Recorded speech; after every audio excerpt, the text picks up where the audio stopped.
2024 के घमासान में अचानक से मुस्लिम लीग की एंट्री हो गई, जिसके बाद देश की सियासत में उबाल आ गया। दरअसल कांग्रेस ने अपना घोषणा पत्र जारी किया, जिसके बाद बीजेपी की तरफ से कहा गया कि कांग्रेस के घोषणा पत्र में मुस्लिम लीग की छाप है। तो इस पर तू डाल में पात की बात करते हुए कांग्रेस ने कह डाला कि आरएसएस मुस्लिम लीग की हितैषी रही है। अब सवाल ये उठ रहा है कि जिस मुस्लिम लीग की स्थापना आजादी से पहले हुई, आखिर ऐसा क्या हो गया कि अचानक राजनीतिक पार्टियों को वो याद आ रही है। आखिर मुस्लिम लीग है क्या और स्थापना के पीछे इसका कारण क्या था? क्या आजादी के इतने साल बाद भी मुस्लिम लीग की छाप देश के किसी कोने में दिखती है? इन सभी मुद्दों पर विस्तार से नजर डालेंगे, लेकिन उससे पहले जल्दी से बेबाक पल्लवी को सब्सक्राइब कर लीजिए ताकि हमारी आने वाली हर वीडियो आप तक पहुंचे सबसे पहले। और हाँ, बेल आइकन दबाना बिल्कुल मत भूलिएगा। आइए अब वीडियो की शुरुआत करते हैं। दरअसल 2024 लोकसभा चुनाव को लेकर कांग्रेस ने अपना घोषणा पत्र जारी कर दिया है। जैसे ही कांग्रेस का घोषणा पत्र सामने आया, केंद्र की सत्ताधारी बीजेपी ने इस पर सवाल खड़े कर दिए। प्रधानमंत्री मोदी ने एक चुनावी रैली में कहा कि कांग्रेस के घोषणा पत्र पर मुस्लिम लीग की मोहर है। पीएम मोदी के इस कमेंट पर कांग्रेस ने करारा पलटवार किया। पार्टी के अध्यक्ष मल्लिकार्जुन खड़गे ने प्रधानमंत्री नरेंद्र मोदी और गृह मंत्री अमित शाह को घेरने की कोशिश की। खड़गे ने एक सोशल मीडिया पोस्ट की और खड़गे ने लिखा कि मोदी और शाह के राजनीतिक और वैचारिक पूर्वजों ने आजादी की लड़ाई में हिंदुस्तानियों के खिलाफ ब्रिटिशों और मुस्लिम लीग का समर्थन किया था। क्या मुस्लिम लीग और हिंदू महासभा ने मिलकर बनाई थी सरकार? कांग्रेस अध्यक्ष ने जैसे ही ये दावा किया तो सियासी हलकों में नई चर्चा होने लगी। क्या सच में मल्लिकार्जुन खड़गे के दावे ऐतिहासिक रूप से सटीक हैं? ये जानने के लिए उस दौर की सियासी स्थिति को समझना बेहद जरूरी है, जब कांग्रेस ने तत्कालीन वायसराय के खिलाफ खोला मोर्चा। हुआ ये कि सितंबर 1939 में कांग्रेस ने प्रांतीय चुनाव में चुने हुए भारतीय प्रतिनिधियों से बिना किसी सलाह के जर्मनी पर भारत की ओर से युद्ध की घोषणा कर दी। इस दौरान अक्टूबर 1939 में इस फैसले का विरोध करते हुए सभी कांग्रेस के मंत्रिमंडलों ने इस्तीफा दे दिया। अब माना यह जाता है कि मुस्लिम लीग और हिंदू महासभा दोनों ने कांग्रेस से सत्ता छोड़ने के फैसले के बीच एक राजनीतिक अवसर देखा और दो मुस्लिम बहुल प्रांत सिंध और NWFP में उन्होंने गठबंधन के साथ एंट्री मारी। बंगाल में महासभा ने एक अन्य मुस्लिम सांप्रदायिकता फजलुल हक और उनकी पार्टी KPP का समर्थन किया। माना जाता है कि सुभाष चंद्र बोस की ओर से स्थापित फॉरवर्ड ब्लॉक ने भी इस गठबंधन का समर्थन किया था। इस फैसले पर सावरकर और मुखर्जी ने क्या कहा?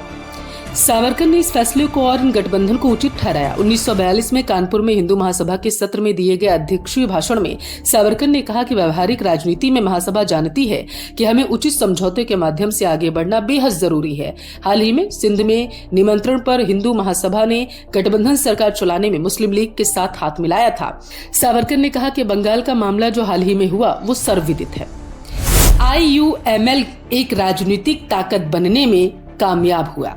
IUML एक गठबंधन का हिस्सा बनकर राज्य में एक राजनीतिक ताकत बनने में कामयाब रहा। हालांकि पार्टी अपने अस्तित्व के लिए कांग्रेस पर निर्भर है।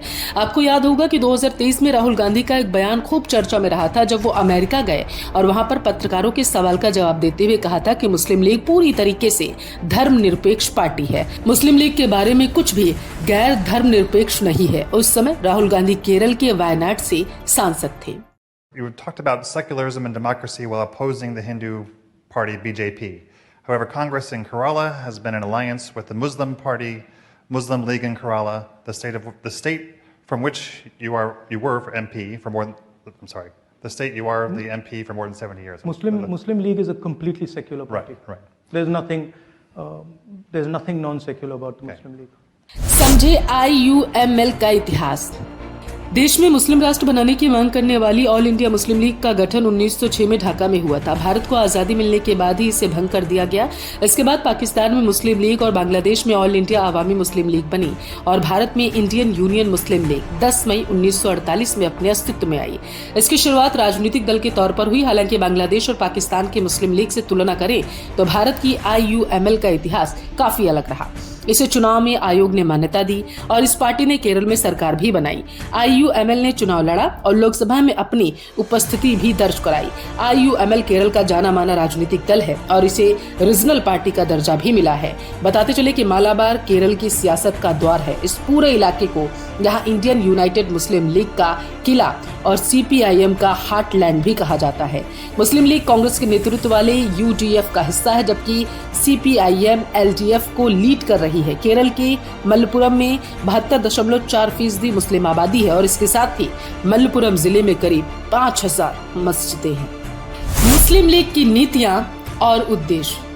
यह मुसलमानों के लिए अंग्रेजी, अरबी और उर्दू शिक्षा की पक्षधर है।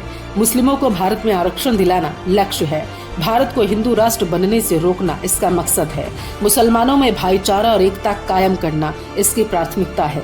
इस्लाम के अनुसार जीवन पद्धति बनना। अब यहाँ पर यह ध्यान रखने वाली बात है कि 1946 के जिस चुनाव ने पाकिस्तान बनने का रास्ता साफ किया, उसी चुनाव में चुनकर आए सदस्य ही भारत की संविधान सभा में गए। इसमें ऑल इंडिया मुस्लिम लीग के वो सदस्य भी शामिल थे जिन्होंने पाकिस्तान बनाने में तन, मन और धन से पूरा सहयोग किया था। लेकिन पाकिस्तान बनने के बाद ये लोग पाकिस्तान नहीं गए बल्कि विभाजित भारत की संविधान सभा में गए। तो कुल मिलाकर देखा जाए तो अपनी सियासत को उपजाऊ बनाने के लिए अप्रत्यक्ष रूप से ही सभी पार्टियों ने इंडियन यूनियन मुस्लिम लीग को साधा। लेकिन हैरानी की बात ये, जिस संगठन ने भारत को तोड़ने में प्रमुख भूमिका निभाई, उसका अंश आज भी देश के कोने में जिंदा है और बाकायदा फल फूल रहा। क्यों नहीं राजनीतिक पार्टियों ने इसका विरोध किया? धर्म के नाम पर जब देश के दो टुकड़े हुए तो आखिर किस आधार पर उसी संगठन को मान्यता दी गई जिसने धर्म के आधार पर ही पाकिस्तान की मांग की? आपकी क्या राय है? कमेंट करके जरूर बताएं। जय भारत।